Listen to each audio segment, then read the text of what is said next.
The soul and heart of the constitution is article 32. നിങ്ങളുടെ അവകാശങ്ങൾ നിഷേധിക്കപ്പെട്ടാൽ നിശബ്ദരായി നിസ്സഹായരായി മരവിച്ച മനസ്സുമായി നിൽക്കുകയല്ല, അവ നേടിയെടുക്കുന്നതിന് വേണ്ടി പോരാടേണ്ടത് നിങ്ങളുടെ ഉത്തരവാദിത്വമാണ് എന്ന് പറയുന്ന വാചകമാണ് article 32 is the heart and soul of the constitution എന്നൊക്കെ പറയുന്ന വാചകത്തിന്റെ യഥാർത്ഥ അർത്ഥം.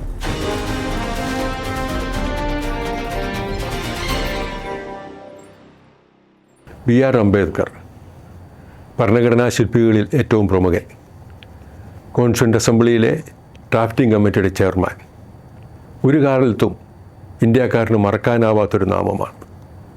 കാരണം ഇന്ത്യയിലെ മണ്ണിൽ പിറക്കുന്ന ഓരോ മനുഷ്യൻ്റെയും അവകാശങ്ങൾ എന്താണെന്ന് കൃത്യമായി ഭരണഘടനയിൽ നിർവചിക്കപ്പെടണമെന്ന് നിർബന്ധം പിടിച്ച ആളാണ്. അങ്ങനെ അദ്ദേഹം നിർബന്ധം പിടിക്കാനുള്ള കാരണവുമുണ്ട്. അദ്ദേഹം ജീവിച്ചു വന്ന, അദ്ദേഹം അനുഭവിച്ച വേദനിക്കുന്ന അനുഭവങ്ങൾ, നീറുന്ന ഓർമ്മകൾ, ആ ഓർമ്മകൾ അനന്തര തലമുറയ്ക്കുണ്ടാവരുത്, അല്ലെങ്കിൽ അത്തരം വേദനകളും നിസ്സഹായതയും അനന്തര തലമുറയ്ക്കുണ്ടാവരുത് എന്നുള്ള ഉത്തമ ബോധ്യമായിരിക്കണം അത്തരം ഒരു നിലപാടെടുക്കാൻ അദ്ദേഹത്തെ നിർബന്ധിച്ചത്. അദ്ദേഹം ജനിച്ചു വീണത് നമുക്കറിയാം മഹർ എന്നൊരു സമുദായത്തിലാണ്. ഈ മണ്ണിൽ ജനിക്കരുതെന്ന് ആഗ്രഹിക്കുന്നൊരു സമുദായം. അവരുടെ കാൽപ്പാടുകൾ ഈ വസുന്ധരയുടെ മാറിൽ പാടുകൾ ഉണ്ടാക്കിയാൽ അവ മായ്ച്ചു കളയണം എന്ന് വിശ്വസിക്കുന്ന ഒരു സമൂഹത്തിൽ, അവരുടെ ഉമിനീര് കൊണ്ട് ഭൂമി അശുദ്ധമാക്കപ്പെടരുത് എന്ന് കരുതുന്നൊരു സമൂഹത്തിൽ ജനിച്ചു വീഴുകയും വളരുകയും ചെയ്തൊരു മനുഷ്യൻ ഈ രാജ്യത്തിന് അതിർവരമ്പുകൾ കടന്ന് ഇംഗ്ലണ്ടിൽ, അമേരിക്കയിൽ, ജർമ്മനിയിലൊക്കെ പോയി ഉന്നതമായ വിദ്യാഭ്യാസം നേടി തിരികെ വന്ന് ഇന്ത്യൻ സ്വാതന്ത്ര്യ സമരത്തിൻ്റെ തീച്ചൂളയിലേക്ക് എടുത്തു ചാടിയൊരു മനുഷ്യൻ. മഹാത്മാഗാന്ധിക്കൊപ്പം പ്രവർത്തിക്കുമ്പോഴും മഹാത്മാഗാന്ധിയുടെ ആദർശങ്ങളോടും തത്വസംഹിതകളോടും സമാനമായ തത്വസംഹിതകൾ പുലർത്തുമ്പോഴും മഹാത്മാഗാന്ധിയുടെ ചില അഭിപ്രായങ്ങളോട് കൃത്യമായ വ്യതിരക്തമായ അഭിപ്രായം മുഖത്ത് നോക്കി പറഞ്ഞിരുന്ന ഒരു സ്വാതന്ത്ര്യ സമര സേനാനി. സ്വാതന്ത്ര്യം കിട്ടിയതിന് ശേഷം വന്ന ഇന്ത്യയിലെ ആദ്യത്തെ മന്ത്രിസഭയിലെ നിയമമന്ത്രി. എന്നാൽ തൻ്റെ വാക്കുകൾക്ക് വേണ്ടത്ര ഗൗരവം നെഹ്റു ഭരണകൂടം കൊടുക്കുന്നില്ല എന്ന് കണ്ടപ്പോൾ 51 ആ നിയമമന്ത്രി സ്ഥാനം രാജിവെക്കാൻ തയ്യാറായ മനുഷ്യൻ. ഇങ്ങനെ നിരവധിയായ കാര്യങ്ങൾ, വിശേഷണങ്ങൾ അദ്ദേഹത്തിൻ്റെ ജീവിതവുമായി ബന്ധപ്പെട്ട് നമുക്ക് കാണാം. എന്നാൽ ഇതൊക്കെ ചെയ്യുമ്പോഴും ഇന്ത്യൻ ഭരണഘടനയുടെ പിതാവ് എന്ന പേരിൽ അറിയപ്പെടാൻ അർഹതയുണ്ടാക്കുന്ന രീതിയിലുള്ളൊരു പേര് അദ്ദേഹം കോൺസ്റ്റിറ്റ്യൂവൻ്റ് അസംബ്ലിയുടെ ചെയർമാൻ എന്നുള്ള നിലയിൽ വാങ്ങി. ആ ഭരണഘടനയിലേക്ക് നമ്മൾ നോക്കുമ്പോഴാണ് അംബേദ്കറുടെ സംഭാവനകൾ നമ്മൾ കാണുന്നത്. ആർട്ടിക്കിൾ 14 തൊട്ട് 35 വരെയുള്ള നമ്മുടെ മൗലിക അവകാശങ്ങൾ, ആ മൗലിക അവകാശങ്ങളെ അടിസ്ഥാനപ്പെടുത്തിയിരിക്കുന്നത് the universal declaration of human rights ആണ്. അന്താരാഷ്ട്ര മനുഷ്യാവകാശ പ്രഖ്യാപനം 1948 UN പാസാക്കിയതാണ് പാരീസിൽ കൂടിയ യോഗത്തിൽ. ആ മനുഷ്യാവകാശ പ്രഖ്യാപനങ്ങളുടെ ആത്മാവിനെ തൊട്ടറിഞ്ഞുകൊണ്ടാണ് കൃത്യമായി നമ്മുടെ ഭരണഘടനയിലെ പൗരാവകാശങ്ങൾ എഴുതിയത്. അദ്ദേഹം വളരെ കൃത്യമായി അൺടച്ചബിലിറ്റി, തൊട്ടുകൂടായ്മ, അതൊഴിവാക്കുന്നു ആർട്ടിക്കിൾ 17. പിന്നിങ്ങോട്ട് വരുമ്പോൾ നമ്മൾ കാണുന്നുണ്ട് സ്ത്രീകൾക്ക് വേണ്ടി, തൊഴിലാളികൾക്ക് വേണ്ടി, അവഗണിക്കപ്പെടുന്നവർക്ക് വേണ്ടി, ചവിട്ടിമതിക്കപ്പെടുന്നവർക്ക് വേണ്ടി അവരുടെ തുല്യത ഉണ്ടാക്കാൻ കൃത്യമാണ് ആ കാര്യങ്ങൾ പറയുന്നത്. ആർട്ടിക്കിൾ 16ഉം 17ഉം ഒക്കെ വളരെ വ്യക്തമാണ്. തുല്യത ഉണ്ടാവണം, പബ്ലിക് വർക്ക്സിൽ ഇക്വാളിറ്റി വരണം, സ്ത്രീയെയും പുരുഷനെയും വേർതിരിച്ച് കാണരുത്, അവസരങ്ങളുടെ കാര്യത്തിൽ വേർതിരിച്ച് കാണരുത്, കൃത്യമായി ഭരണഘടന പറയുന്നു. പിന്നീട് അങ്ങോട്ട് ആ ഭരണഘടനയിലെ ഓരോ കാര്യങ്ങൾ നോക്കുമ്പോഴും നമ്മൾ കാണുന്നത് അതാണ്. പൗരാവകാശങ്ങൾ ഒരു കാലത്തും ഈ നാട്ടിൽ നിന്നും ഇല്ലാതാവരുത്. അതുകൊണ്ട് തന്നെ അദ്ദേഹം കൃത്യമായൊരു വാക്കുപയോഗിക്കുന്നുണ്ട്. ഈ ഭരണഘടനയുടെ ആത്മാവെന്ന് പറയുന്നത് the soul and heart of the constitution is article 32.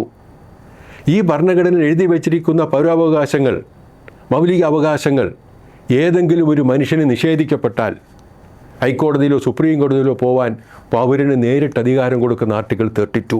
അതുകൊണ്ടാണ് അദ്ദേഹം അത് പറഞ്ഞത്. ആ വാക്കിന് അതിലേറെ അർത്ഥമുണ്ട്.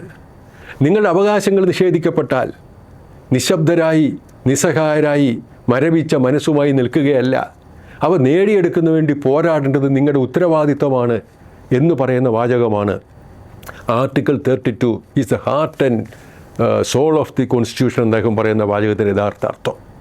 എന്ന് പറഞ്ഞാൽ ഈ ജീവിതത്തിൽ എനിക്കും നിങ്ങൾക്കും നിലനിൽക്കണമെങ്കിൽ, ആ നിലനിൽപ്പ് ആവശ്യമാണെന്നുണ്ടെങ്കിൽ, ആ നിലനിൽപ്പിന് വേണ്ടി പോരാടേണ്ട ഉത്തരവാദിത്വവും ഓരോ പൗരന്മാർക്കും ഉണ്ട് എന്ന് പരോക്ഷമായി തന്നെ കൃത്യമായി അദ്ദേഹം നിർവചിച്ചിരുന്നു. അതായിരുന്നു അംബേദ്കർ എന്ന് പറയുന്ന ഒരു മനുഷ്യൻ്റെ പ്രത്യേകത. ഈ നാട് എങ്ങനെയായിരിക്കണം, ആ ജനതയുടെ അവകാശങ്ങൾ എങ്ങനെയായിരിക്കണം. അദ്ദേഹത്തിന് അറിയാമായിരുന്നു. ജീവിതാനുഭവങ്ങൾ, തൊട്ടുപൊള്ളുന്ന ജീവിതാനുഭവങ്ങൾ അദ്ദേഹത്തെ പഠിപ്പിച്ചു.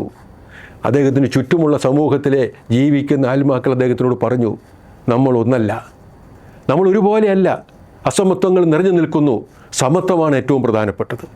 ആ സമത്വത്തിൽ ഏറ്റവും പ്രധാനപ്പെട്ടത് അവസര സമത്വം തന്നെയാണ്. ജനനത്തിൻ്റെ പേരിൽ, വിശ്വാസങ്ങളുടെ പേരിൽ, മതത്തിൻ്റെ പേരിൽ, ആചാരങ്ങളുടെ പേരിൽ, അവയുടെ പേരിലൊക്കെയും നമ്മൾ ഭിന്നിച്ചു നിൽക്കുന്നു, നമ്മൾ വ്യത്യസ്തരാണ്. പക്ഷേ ആ വ്യത്യാസങ്ങളെ ഭരണഘടനയുടെ കണ്ണിൽ, രാജ്യത്തിൻ്റെ കണ്ണിൽ വ്യത്യാസമായി കാണാൻ അനുവദിക്കരുത്.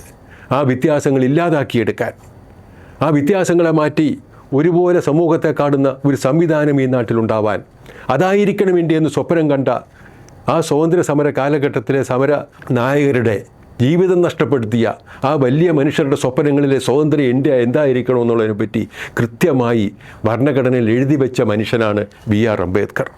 എല്ലാ ജീവിതാനുഭവങ്ങളെയും പുറകോട്ട് മാറ്റി ഇനി വരാനിരിക്കുന്നവർ, പിറക്കാനിരിക്കുന്ന തലമുറയ്ക്ക് അവയുണ്ടാവരുതെന്ന് കരുതിക്കൊണ്ട് ഭരണഘടനയ്ക്ക് കൂടുതൽ മാനങ്ങൾ നൽകിയ, അർത്ഥങ്ങൾ നൽകിയ, സമൂഹത്തിൽ മനുഷ്യനെ മനുഷ്യനായി കാണണം, തൊട്ടുകൂടായ്മയില്ലാത്ത, അല്ലെങ്കിൽ സ്കൂളിൽ പോവാൻ അവസരങ്ങളില്ലാത്ത, ദേവാലയങ്ങളിൽ പ്രവേശിക്കാൻ അവസരങ്ങളില്ലാത്ത, സ്വന്തം ഭാഷ പറയാൻ അവസരങ്ങളില്ലാത്ത, സ്വന്തം സംസ്കാരം നിലനിർത്തിക്കൊണ്ടു പോകാൻ അവസരങ്ങളില്ലാത്ത അത്തരം ഭീഷണികൾ ഭാവിയിലും ഉണ്ടാവാൻ സാധ്യതയുള്ളതുകൊണ്ട് അത്തരം സാഹചര്യങ്ങൾ വരാതിരിക്കുന്നതിന് വേണ്ടി കൃത്യമായി ഭരണഘടനയിൽ എല്ലാം എഴുതി വെച്ച മനുഷ്യൻ, അതിന് നേതൃത്വം കൊടുത്തത് B.R. അംബേദ്കറാണ്. അദ്ദേഹം കരുതിയിരുന്നു, ഉറപ്പായും ഏതെങ്കിലും ഒരു കാലഘട്ടത്തിൽ ഈ മതവിശ്വാസങ്ങളും ഈ മതഭ്രാന്തും നിലനിൽക്കുന്ന ലോകത്ത്, അല്ലെങ്കിൽ നമ്മുടെ രാജ്യത്ത് ഇന്നല്ലെങ്കിൽ നാളെ അത്തരം ഭീഷണികൾ ഉണ്ടാകും എന്നുള്ളത് കാണാൻ അദ്ദേഹത്തിൻ്റെ ഹൃദയവിശാലതയ്ക്ക് കഴിഞ്ഞിട്ടുണ്ടാവും, അദ്ദേഹത്തിൻ്റെ ഭാവനയ്ക്ക് കഴിഞ്ഞിട്ടുണ്ടാവും, അദ്ദേഹത്തിൻ്റെ ചിന്തകൾക്ക് കഴിഞ്ഞിട്ടുണ്ടാവും. എത്ര സത്യമാണ് ഇന്ന് നമ്മൾ അനുഭവിക്കുന്ന, നിങ്ങളും ഞാനും ജീവിക്കുന്ന ഈ കാലഘട്ടം അനുഭവിക്കുന്ന ഈ ഭ്രാന്തിന്, മതഭ്രാന്തിന് അതിനനുസൃതമായി ഭരണകൂടങ്ങൾ നിൽക്കുമ്പോൾ അങ്ങനെ അല്ല നിൽക്കേണ്ടതെന്ന് എൻ്റെയും നിങ്ങളുടെയും കാതുകളിൽ മന്ത്രിക്കുന്ന വാചകങ്ങൾ കൃത്യമായി ഭരണഘടനയിൽ എഴുതി വെച്ചത് അംബേദ്കറാണ്. ആ അംബേദ്കർ മരിച്ചിട്ട് വർഷങ്ങളായിട്ടുണ്ടാവും. പക്ഷേ അംബേദ്കറുടെ വാചകങ്ങൾക്ക് മരണമില്ല, ആ വാചകങ്ങളുടെ ആത്മാവിന് മരണമില്ല. അന്തരീക്ഷം നിറഞ്ഞു നിൽക്കും അദ്ദേഹം എഴുതി വെച്ച വാചകങ്ങളുടെ ആന്തരാത്മാവെന്ന് നമുക്കറിയാം. അവ വെറുതെ അന്തരീക്ഷത്തിൽ നിറഞ്ഞു നിൽക്കാനുള്ളതല്ല. അവയുടെ അർത്ഥങ്ങൾ കണ്ടെത്തി അവയ്ക്ക് വേണ്ടി പോരാടേണ്ട ഉത്തരവാദിത്വം ഈ സമൂഹത്തിനുണ്ടെന്ന് ഈ കാലത്തിനെയും ഈ രാജ്യത്തിനെയും ഓർപ്പിക്കുന്ന വാചകങ്ങൾ അവശേഷിപ്പിച്ചിട്ടാണ് അദ്ദേഹം കടന്നുപോയിരിക്കുന്നത്. ഈ 14-ാം തീയതി അദ്ദേഹത്തിൻ്റെ ജന്മവാർഷികത്തിൽ ഈ രാജ്യം കൃത്യമായി പ്രതിജ്ഞ എടുക്കേണ്ട ഒരൊറ്റ കാര്യം മാത്രമാണ്. നമ്മുടെ മുന്നിൽ വെച്ച്, നമ്മുടെ കൺമുന്നിൽ തകർന്നു വീണുകൊണ്ടിരിക്കുന്ന പൗരാവകാശങ്ങൾ, പ്രത്യേകിച്ചും തുല്യതയും, തൊഴിലാളികൾക്ക് സംഘടിക്കുന്നതിനും അവരുടെ ജോലി ചെയ്യുന്നതിനും സ്വതന്ത്രമായി ജീവിച്ചു പോകുന്നതിനും, തൊഴിലാളികളാണെങ്കിലും മറ്റ് ജനവിഭാഗങ്ങളാണെങ്കിലും, സ്ത്രീയാവട്ടെ പുരുഷനാവട്ടെ അല്ലാത്തവരാവട്ടെ ആരാണെങ്കിലും അവർക്ക് തുല്യരായി ജീവിക്കാൻ, അന്തസ്സായി ജീവിക്കാൻ, അതാണ് കൃത്യമായി അദ്ദേഹം ഉപയോഗിച്ച വാക്ക്, ഡിഗ്നിറ്റി. അത് സ്വാതന്ത്ര്യത്തിന് അർത്ഥമുണ്ടാവണമെങ്കിൽ മാന്യത ഉണ്ടാവണം, അന്തസ്സുണ്ടാവണം.